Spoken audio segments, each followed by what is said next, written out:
Yeah. Okay.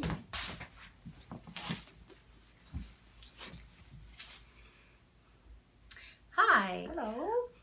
We're here, Digby Busi Talk. This is Yuki from Ordinary Family and Judy from Raw and Green Wellness Coaching. We're here in my little wellness center. Yeah, down here at 68 Water Street in Digby, Nova Scotia. So today we are talking about a marketing plan. We're into December now, and everybody should be looking at getting their plan ready for the next year.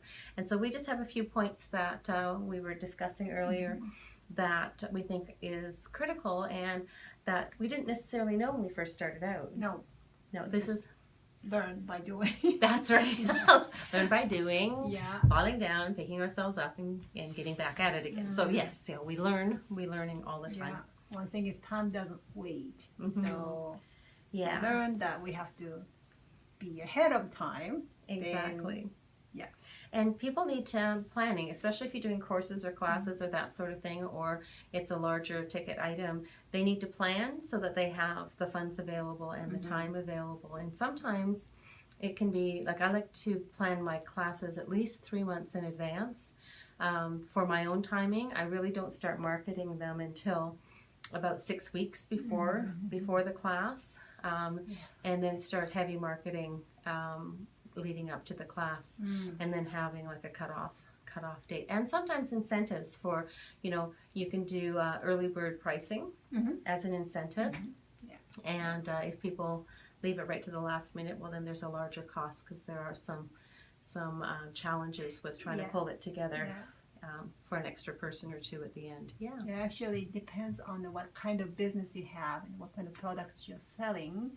So one thing might be, start observing how your rivals, the competitors are marketing, when they start put what kind of advertisement or what kind of channel they're using, and then there might be something you can learn a lot. Absolutely. That's a really good point, Yuki. Thank you for that. Absolutely. So some of the things, if you're planning 12 months down the road, you really want to be looking at what you have available. If you want to book, if you're like an entrepreneur, you may want to book some vacation time in for yourself. So you need to make sure that that's blocked out on the calendar. Planning time. Or planning time. Yes, or planning time. I know. I think it was Bill Gates who took a week every year to go away, and all he did was read. He read that whole week. That was his time, but he scheduled that every year, and that was his time to read. So there's all sorts of things you need to do in order to make it work for you. So basically, this marketing plan fits in a big picture. It's a time management. But now today we just talk about marketing, but time management is another topic we have to go through. Yes, apparently. So you said 12 years. Not 12 years, 12 months ahead of time. So, and then right now it's December. It's, of course, everybody's busiest time of the year pretty much. But are you ready, or you have been ready to deal with it? That's right. And if you are trying to market something for the 15th of December and it's the 6th, it is too late. That's right. Pretty much, yes. Yeah, sometimes people try to get into the market, the craft markets or lots of craft shows going on. And if you start looking your spot in the beginning of December, you're too late. Much too late. Yes.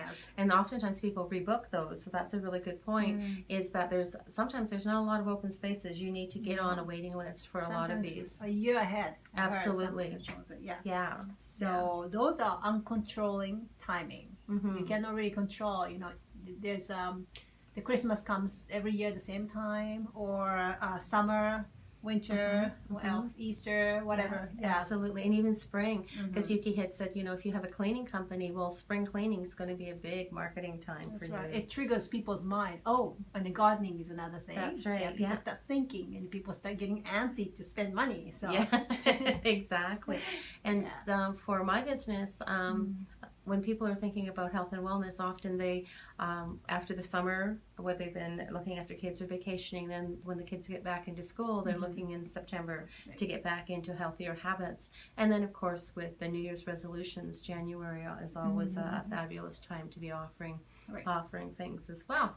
So think through the year and then find out when is your key timing. You have to keep in mind, and then plan ahead of time. That's right. That's a good That's way to right. start. And there's some key things to kind of keep in mind too. Is if you have a marketing funnel where you are offering a lower cost item or an introductory item at a loss leader, in order to gather people into your funnel, as it were.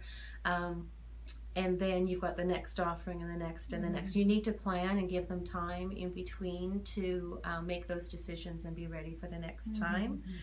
Also, if you have something like I teach a class, a certification class on emotional freedom technique, and I could have 10 people in a level 1 class, but and 8 of them will be quite happy with the training they have there. They're not looking to go on and learn to work with others. They just want to work with themselves and their family and friends, and that's fabulous. So maybe 8 of them aren't interested in taking a level 2 or a level 3. So you need to have several of those level 1 classes in place in order to have enough people who are ready to take that second level. Yeah. So it's not like you can do a level 1, level 2, level 3, bim bam boom, month after month, because you're just not going to have enough people coming from that in a small rural area like we are. Yeah. Especially when you start from small, you pretty much start with guessing number, well, hopeful number. Yes, yeah, we're always optimists. That's right. And then just listening to what you're saying, it's almost like you plan a campaign. You know, you plan a campaign and you do some campaign. Could be the limited time offer or trial courses, something, and then you get more attraction, interest people, and then you try to introduce other things. So that's basically the point, to have a campaign. That's right, Yes. because you're starting to build that relationship. So that first offering is kind of like putting your hand out there saying, hi, you know, I'm happy to meet you, I'm Judy, and this is what I do, and getting them a chance to get to know you and to see if they want to work with you, if you know, it jives, if what you're offering, like in Yuki's case, if the foods that are being offered are going to be a fit for your family. So there is that sampling. This is why we do samplings every Thursday or every third Thursday. So you need something in your business that allows people to have like a little taste of it. That's right. Right? Yeah, sampling is a good example, actually. Yeah, exactly. And I do discovery calls with people. So for half an hour, we can sit and chat and look at what your needs are and see if I have something that will offer. So that's my type of sampling, where it's not something tangible. That's right. Yes. Because we're talking about marketing plan. Marketing plan is a strategy. As a contrast, sometimes you do the discount sale, you know, so many percentage off or whatsoever, which is fine. But you also want to see, you know, why you're doing that. Sometimes you just want to clear your inventory, you know, or is that to attract more people? If you do the discount sale to attract more people's attention, I strongly suggest you should have the strategy, not just to sell at that moment, but how you promote your business at the time. So make your promotional material ready. We just talked about a little bit. You know, at least you have a bit of budget. You spend a bit of money for your business card or brochure or sample possible, you know, to give them away. Then people have a more chance to learn about your business. And sales pitch is another thing. You create the chance to introduce your business by offering the discount sale. So, and that's typically called a loss leader, because you're usually losing money on that. You'll see that in even grocery stores, where they'll have, you know, something that's especially $1. for the day. It's $1, and you know darn well that you normally pay $5 for that, or $4.99. Pricing is a whole nother topic. And that's called a loss leader because it That's gets you in the door. Because once you get in there and you buy that one thing, chances are at the grocery Mhm. store you're going to Mhm. buy several Mhm. other things. And they know that. You Yeah. know, it's been proven. So that's called Yeah. a loss leader. So that can Yeah. work for you as well. Yeah. But when you're working with sales and marketing and a budget, Mhm. it's really, really important as especially starting up, you're not going to have a huge budget, Mhm. to look at all of the free avenues of marketing that there are. You know, Mhm. having your own Mhm. website, having a Facebook page, Right. Instagram, Twitter, all of those Mhm. you can use for your business for free. Right. In our area, we actually have some very wonderful people who send out newsletters Yeah. just on their own because it's in things that are interesting to them. Mhm. So if you get in touch with them, get your offerings in there. Yep. On Facebook as well, there's local events groups. Mhm. Oftentimes they are very receptive to having your offerings posted there. Yeah. You know, very, very supportive. Absolutely, Yeah. very supportive. Other related businesses that have your target audience, so you share the same audience, but you have different offerings. Oftentimes, you can help promote their offerings, and they will help you promote theirs That's as right. well. That's right. So it's a mutual. It's mutual, Yeah, it's a mutual exactly, relationship. exactly. Yeah. Like for instance, Brian Dugal from Atlantic Treasures is fabulous at helping promote other practitioners in the area, and we all really appreciate that. And Brian gets his plugs back too. There you go. You know, just to illustrate the point. Win-win. Yes. Yeah. So going back to the marketing plan, think through the whole year. What is your pattern can be, and then it's same as anything else. You try and then get the feedback, and then you assess it and you tweak it, and then next year you will try a different thing. That's right. You look at what worked, what didn't, you know, and that's where if you're first starting out, like you said, if you look at your competitors and kind of work off of what you can see that they're doing, that's a good starting point. Yeah.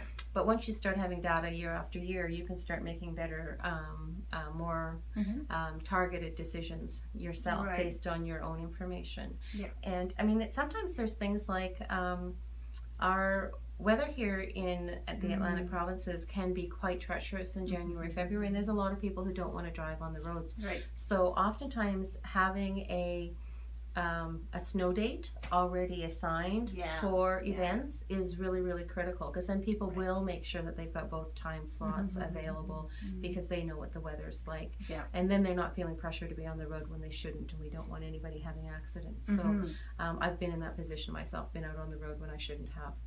Don't do that. Well, I dropped all workshops through the winter because of that risk. Right. And then it's frustrating to reschedule and reschedule and reschedule. It does. So it does.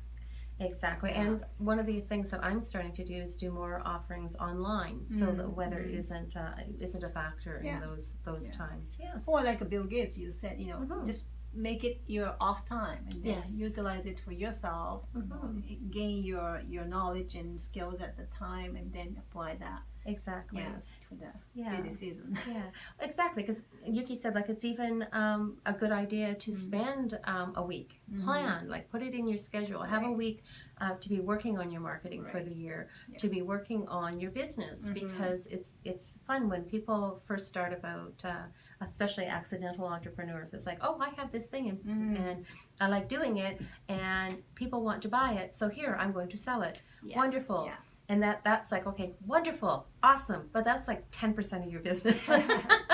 There's another 80% in the background that you have to learn how to do, and all of this marketing strategy is part of that. And I'm still learning this. Me too. It's there's so much to learn. Oh, there is, and there's so many different approaches too. And so you have to find the ones that resonate with you. I'm not comfortable with hard sells. I much prefer to provide value and information. And Yuki's much the same way. And this is one of the reasons that workshops are a big part of what we do in teaching. Yeah. Yes. And then where did you say the discount sale? You reduce your price from regular price. Sometimes it's better not to do it. Absolutely, so it's a business decision after all. Is. What you're trying to offer, if that decreasing or giving the discount really makes sense. How does it affect your branding? Exactly. What kind of people you're trying to attract? So. put some thoughts. And, Exactly. Yeah. Well, our Annapolis rural entrepreneur and educator, Lisa Larder, just had a blog post about that and how she has made the decision not to participate in the Black Friday or the Cyber Monday sales because in many ways it devalues her offerings. And people will, if they know that you discount your product on those dates, they're going to hold off purchasing for that date. So, I mean, that ends up being your de facto pricing on that item. You're not bringing in any additional people. You're much better to do something like a loss leader, keeping your main offerings at a reasonable price. And something that I learned a very long time ago is that people don't value what they don't pay for. So they need to have some skin in the game. So I think better to even pay $5 or $10 for something rather than getting it totally free. Because there is some skin in the game. Right. Yeah, that's so true. Yes. Yeah. Yeah, it's a very tricky thing. It is. It ends up going into psychology. And marketing is a lot of psychology. Marketing's based on psychology. And that's why it's so effective.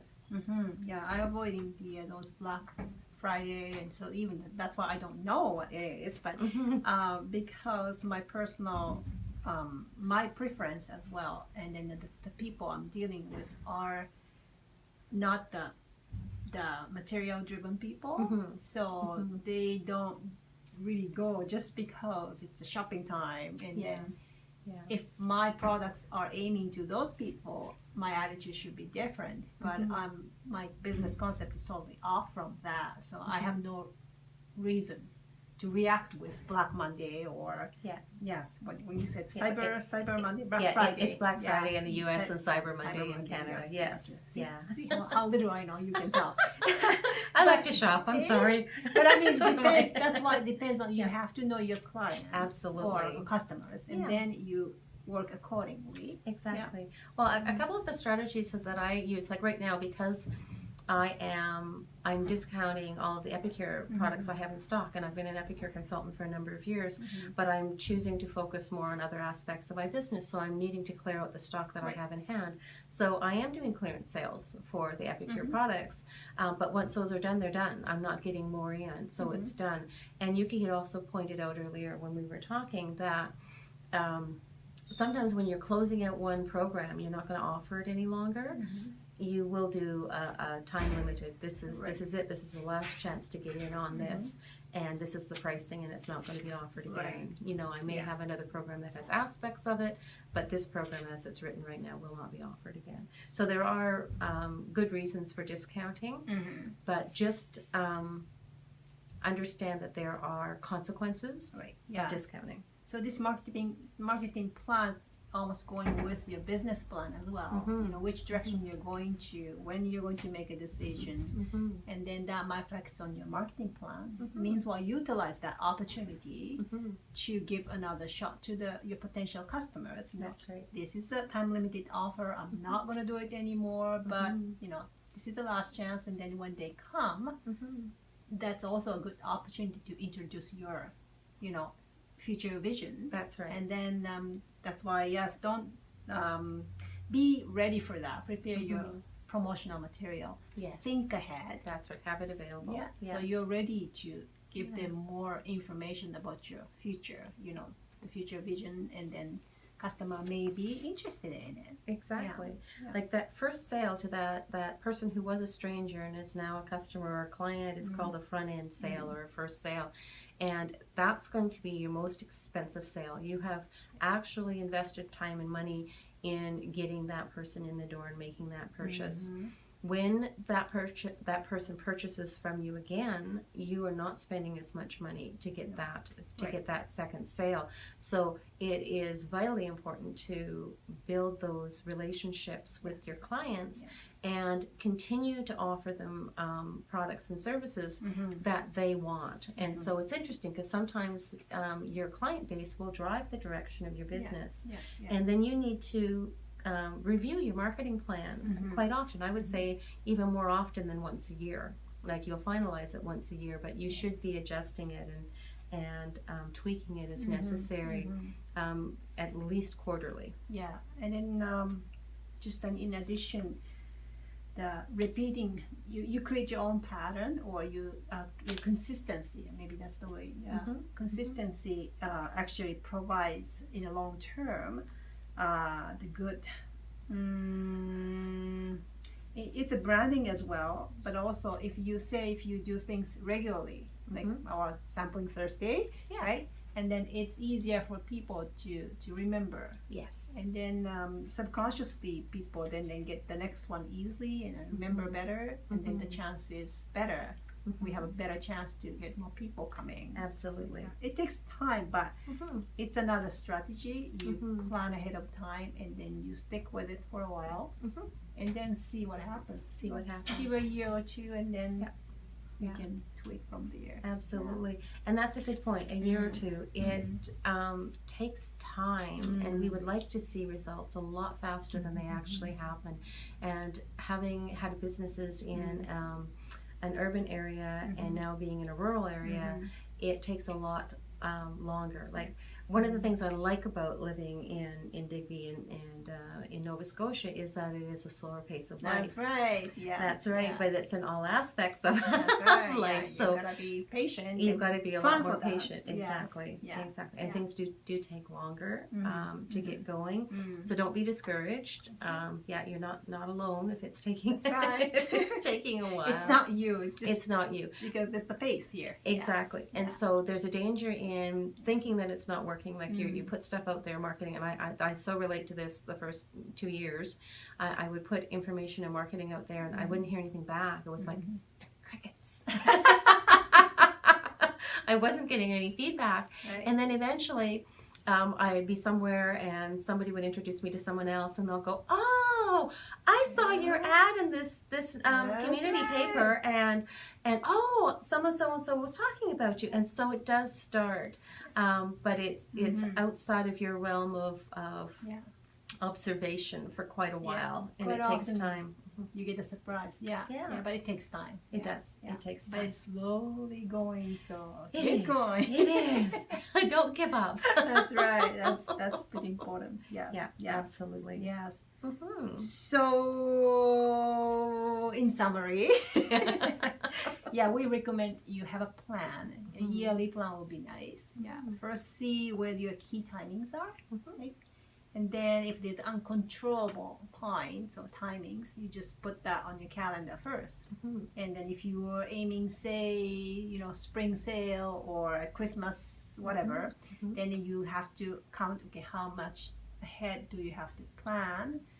Do you have to book the venue right away? Or, you have to find the material, whatever. Just plan ahead of time.